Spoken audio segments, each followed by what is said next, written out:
This is Black Consciousness Today. In studio we have Pastor Dr. Otis Head and we have Mr. Arthur Powell. We're going to be talking about black consciousness today and the violence problem that's gripping the nation and some answers and some solutions. Mr. Powell. Thank you, Mr. Producer. We thank God again for being able to be here. We thank our producer for making it possible. And we thank you, the viewers out there who are watching, and we are hopeful that at some point you will respond. Because in case for us to do the thing that we need to do, we need as many people who have that heart and mind and that genuine concern for our African American black family, and particularly our youth. So we always invite you to respond on the website. We also invite you to come and join us on Saturday, August 13th at Chioma Zion Church, 10 o'clock a.m., where we'll be discussing the power of black consciousness, and hopefully someone who will come and will want to be a part of this because it's a movement. And black consciousness starts within our hearts and minds. It's about how we see each other, how we view each other, how we think about different issues. But it also takes in the concept of family. And we are all individuals. We have our individual priorities. But when we look at the broader picture, we're all a part of a family. We may want to call it an extended family.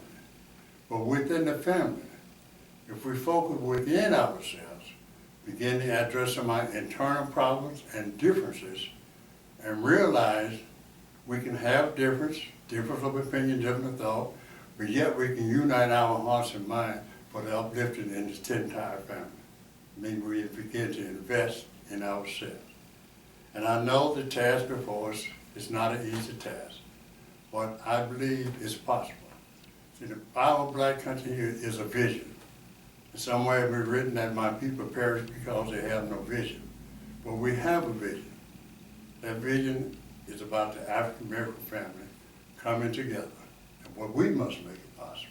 No one else can do this for us. For uplifting our family and the salvation of our children. And I can assure you that the task before us is no means easy. But with God, all things are possible. And I constantly like to remind people that it's not flesh and blood that we're wrestling or warring against, but against powers, principalities, against the rulers of the darkness of this world, against spiritual wickedness in high places. Many people say I need to teach young people about Jesus Christ. And I ask those people, see, I'm just me. I'm not proclaimed to be holy than thou. But I do believe in Jesus Christ. And I believe in the power of collective Christian, I'll use that term, coming together, that light of truth, that it might shine, so that we have love and compassion for one another. Not just for our enemies and people who misuse, but we have love for ourselves as black people, members of the African American family. We have that internal love, which gives us strength to do for ourselves as well as for others. Pastor, what are your thoughts on that? I first and foremost want to say that I am so delighted that I have been invited to comment, to say a few things, and to allow the audience to hear what thus says the Lord. I do believe this is ordained. I do not believe it was an accident. I do believe it was created and made to happen. So with Mr. Powell's introduction of what is going on here, the important issue that is at hand is how do we solve the issue? Not that the issue is even going on right now, because there's little that we can do about what happened yesterday, but there's a lot that we can do about what's going to happen tomorrow. And we do that through understanding and realizing that if we gain knowledge and get wisdom, then we change and become who we are created to be. Created to be means that I accept my belief system, what I believe spiritually, what I believe from a religious standpoint, if you want to go to religion, but understanding that all of us have a belief system that we have to implement, not only through thinking that's what we think, but also through acting the way that we want to act. This invitation to comment, to respond, gives us an opportunity to say just what we think, what we believe, and ask questions about that. And even if you think it might be not acceptable to others, it's good to respond and to hear others just ask you questions just to confirm what you believe in. I can talk about my beliefs and I can talk about where my beliefs come from, but it's more important for us to share our beliefs and to understand that each and every one of us has stories that has shaped our lives, that has made us become who we are. And we need to understand we become that because of those things that have happened in our lives. But there was someone who created us even before we were formed in our mother's womb. He knows the plans that he had for us. He knows exactly what we're here for today. And until we get in contact with that creator, mine being God, mine being Jesus Christ, until we get in contact with him and understand why I even woke up this morning, then we're living a life that is useless, that is not about what he created us to do. If we're not building the kingdom of God, and I call upon you as the citizens of Tuskegee to understand we're at a critical point in the whole city for us to come together and to unite. That does not mean we all have to agree. That means we have to respect each other's opinion and decide on who, what, when, and move forward. The most important thing is to see change, is to see progress, is to see us growing, is to see us developing, is to see us being who God created us to be this day. Thank you. I appreciate what you just said, and it has a lot of meaning, merit into it. And as I look at that, I realize we must plant the seed of that consciousness. That means coming together with our young people, teenagers, young adults, and do it in such a manner that it reaches down to the youngest one among us, which is a time thing. But the effort must be begun, and we cannot continue to sit back, going up, protesting. We have to unify our hearts and minds as a people. We have much power as a people. Begin doing things with ourselves, investing in ourselves, and sending that message in such a way that not only does it reach the youngest one among us, but it flows throughout the African American family diaspora. We can do this. And as I said before, with God, all things are possible. Yes. And all the people who profess to have the love of Christ and so committed to Christ, we need you, because I ain't no saint, so I need some saints around me to give me strength, help me find my way into that life. So please come out on the Saturday 13th here in Zion Church, 10 o'clock a.m., and help me overcome or become. And may I say, that's an opportunity. That's an opportunity to get involved, to speak and to understand that by speaking and sharing, you know, we are taught that we are responsible for 3 generations past ourselves. So it's not just about what we are doing, what's going on with us, but I have to be concerned about my grandkids, and not only my grandkids, but my great-grandkids. And the way that the world is shaping up today with the violence, with the shooting, with the hurting of people that is going on, we have a disrespect for each other's lives and for individuals who, regardless of who they are, we've got to understand that that's our responsibility. So on the 13th, I invite you, I encourage you, and I ask you to please, please be a part of this forum so that we may begin to talk and talk about what we're going to do, not what has happened, because what has happened is beyond us now, but what is going to happen is in front of us. And we'll be right back.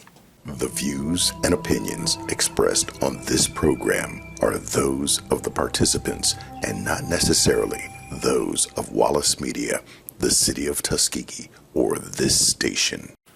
We are back with Black Consciousness today with Pastor Dr. Otis Head and Mr. Arthur Powell. And while we were off camera just now, we were talking about the situation of violence that is plaguing Black America, specifically Black men. And Dr. Head, I'd like for you to please give us your insight into that. Okay, well, from just a perspective of trying to answer what is wrong, I don't have the answer. From a perspective of, is there something that we need to do? I can agree and just say that there's something that needs to be done. Now, from my perspective, what needs to be done is there has to be a different teaching. There has to be a different level of understanding, and there has to be an identity insistence that people understand and realize.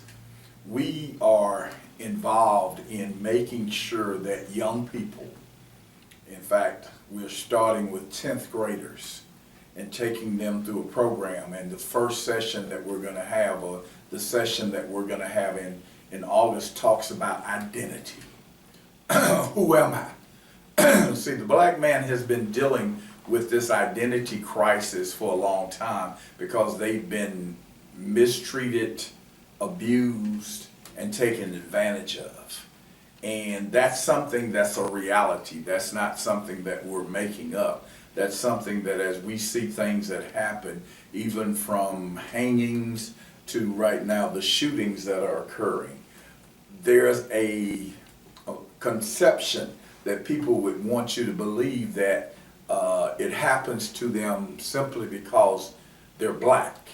Well, my thing is to teach them how to be Black, how to be proud, and how to stay out of the way of the systematic racism that I believe occurs constantly in this country. Now, we don't experience it as much in Tuskegee as you do in other places. And that's scary because we get very comfortable right here in Tuskegee in that we don't have some of those issues. But as soon as we travel outside of Macon County and we go into Lee County and we go into Montgomery, we're going to involve ourselves in situations whereby we meet police officers, we're stopped by police officers. We've got to realize where that situation leads us to. My father gave me something a long time ago that I continue to live by today. Do not be afraid to humble yourself when you get into a situation whereby you've got to make sure that you can get home safely. What that means is that sometimes I have to say yes, sir, when I don't want to say yes, sir. Sometimes I have to do what people ask me to do when I don't want to do what they ask me to do. Our kids are growing up in a society right now that's teaching them they have the right to do certain things. Those rights are the same identical rights that are getting some of our kids killed because they don't understand that there are times when I, as a grown old Black man, cannot say what is on my mind, what is in my mouth, simply because it will cause me to be prosecuted or cause me to become a part of that system that wants to lock me up. So I have to be careful to make sure that I understand the situation that I am, but more than understanding the situation, that I understand who I am. And nobody can take my identity away from me regardless of what they do to me, regardless of how they treat me. We have to instruct, teach, and show our young Black males, our young Black citizens, how they can perform in a society that has been built to keep them down. We got to teach them how to rise. We got to teach them how to work in the system. We got to teach them how to get by some of those walls that have been put up to separate us. And it's important to understand that the wall that's being talked about now is not new. It's just being exposed. It's just coming out that people want to build walls to keep people out of America. What does that sound like to you? Well, what it sounds like to me is that they also want to build walls to keep us in certain places that they want us to be in. Knock the wall down. Show people how to knock the wall down. And it's not necessarily in showing violence. It's not necessarily in showing an antisocial behavior, but it's also understanding how to work within a system that does not want you to learn how to work in that system. It's a spiritual warfare that we've got to fight, and not a physical warfare that we've got to fight. So that's my perspective of what needs to happen now, and it needs to begin at home with the family by teaching our kids sitting around a dinner table that I am a man. My father went into a place and he was called a boy. He came out, got me, carried me back in the place and said, "This is a boy. I am a man because I'm his father, and I'm teaching him how to become a man." That is still on my heart. Even though I was a young kid when he did that, he showed me who he was. I identified with being a black man because he stood up and he said, "When you call me boy, I want you to understand what a boy is." So he was teaching while he was preaching. That's very good. This is true. There are many things that needs to be changed within our African American black family. And too many things have been going on continually over the years. We have talked about the effect of slavery, the brainwashing on the whole process. And my question has always been, if we have the intelligence to realize what was done to us, should we not have the intelligence to sit at the table and find ways and means of overcoming those things? I've watched down through the years, back in the 80s when they first come out with the rap, boys calling the mothers and sisters names that they shouldn't have called. Exactly. We didn't do anything about it. We allowed it. Then become the gangster rap, the killing, getting revenge. Then come along the killing of cops. These things were not good for us as a family. But too many of us, I use that term, did not take the time to try to instruct our young people that that was not the way to go. Once you learn how to respect yourself, realize who you are as a person, and respect yourself and carry yourself in a certain way, you're more apt to get respect. Now, I'm familiar with police killings. I'm familiar with young black boys being hung in jails. I'm familiar with all the atrocity that's coming up on the day that's happened in the past. And I've always tried to say to members of the family, we need to come together so we can work with our young people. I remember one occasion they were wanting to do a curfew. And I was opposed to the curfew, so we had a community meeting with all the families. And I said, yes, well, on weekends, let us unite. We go out on weekends.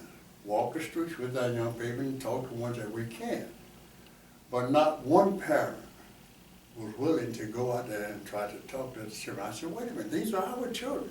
Somebody's son, daughter, nieces and nephews. What are we saying when we refuse to come out and at least attempt to try to get their attention?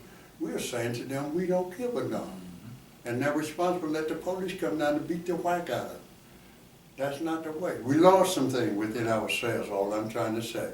Now, we need to return to ourselves, reach out to our young children, and plant that seed that they are somebody, that their life has a value to it, but they must learn to treasure their own life and do those things that will keep them from the forces of evil, because the evil spirits are out there all around. Man shoots a man, let him go, and the guy said, why'd you shoot me? He says, I don't know. Evil spirits. We will be right back. And we are back with Black Consciousness today with Pastor Dr. Otis Head and Mr. Arthur Powell. Again, off camera, we were talking about how do we deal with the current situation. I'm just going to ask your opinion, Pastor Head, about the camera phone videos and the technology. Now, my personal opinion as soon as I saw the incidents with the two gentlemen that got killed, and the one man was killed on, the video was seen on TV. It was live broadcast through Facebook. Now that technology, I just attached right to it, and I said every black family needs to teach their children how to use that function. And I think you made a good point, not in an antagonizing way, but just as an evidentiary thing to just make sure that everybody is accountable. This technology, I think, is a game changer, and I do think that it is going to put people on notice that they can be broadcast anytime. What do you think about that? What is your opinion on that? Well, my thing is that I give God the glory for bringing us technologically to an advancement. But we have to be careful not to allow our technology to become our enemy. Right. We've got to understand what that technology is all about. When we teach our kids to immediately start filming when they see blue lights, then we got to also teach them to stay in their place while they're filming. Do not disrespect, do not antagonize, do not try and make it a point that I'm getting you on film so you can't be who you are. Let that person be who they are, but teach our kids how to remain who they are. And who they are is more important to the building of God's kingdom because He brought them here. He created them. He formed them in their mother's womb. And one of the things that we've got to get across to our people, as far as I'm concerned, is that we cannot take that for granted. We have to always stay in a position of giving Him the glory, of helping Him to build this kingdom of God, because that's what we're here for. We're here to spread love, not to spread the antagonistic story of saying, I want to get you on film so I can get you fired. That's not my job. That's not what I'm supposed to do. That's not what God woke me up this morning to do. So my first and foremost thing is to help our youth to understand it's very important. And I give a personal story with this, in that my wife's son was killed in 1998 on the streets of Atlanta, and that murder has never been solved. So she lives with that every day. And for an individual to have to struggle with why, how, when, all those questions, and never have them answered, I give her the applause for just continuing to live as she does. I believe that the technology that has been developed brings us to another point of understanding that the enemy is going to be revealed, that it's going to all come out. And it's time for us to give God the glory for giving us this technology, but then learning how to use it in a professional, respective way to make sure that we're not using it with the wrong motives. I'm not here to get anybody fired. I'm not here to judge anybody. I'm not here to say what anybody is doing. But when you know that an individual has mistreated you and you have it on film, then it's something that is factually based that you can show. But you don't have to tell them, and you don't have to expose the fact that I'm doing this, because that's not what it's for. But it is for the fact of you saying, you can't treat me this way. So a lot of time, and I've even been told by some people, I'm going to keep my phone on 24 hours 7. Of course, none of us can do that. But the fact of it is that we've got to learn how to do it, and do it in a very smart way so that those things can happen. Yeah, and along with all the technology which I'm aware of, and I'm always consistently reminded of within the family, Yes. if we as a family cannot sit at the table and sort out difference and understand what is happening, look for a solution, how we turn things around. Mm-hmm.